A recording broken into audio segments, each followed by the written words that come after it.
విచ్చనంట. హే అయ్యంటే మరి నేనను అర్థము తెలుసు నిన్న మొన్న.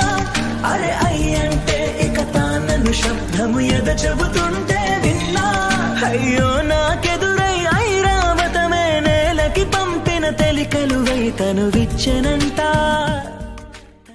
ఓ రెండు కాళ్ళ సినుకువి నువ్వు కుండేసెల్లో దూకేసినావు, అలల మూటలిప్పేసినావు. ఎంత చక్కగున్నావే లక్ష్మి, ఎంత చక్కగున్నావే.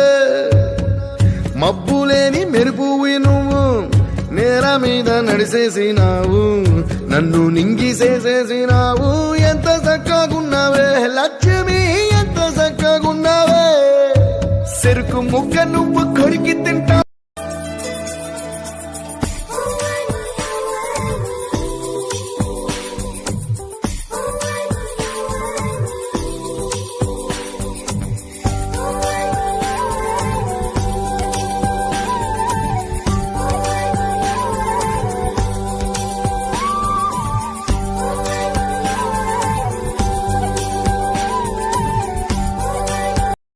కన్ను నీలి సముద్రం, నా మనసేమో అందుట్లో పడవ ప్రయాణం.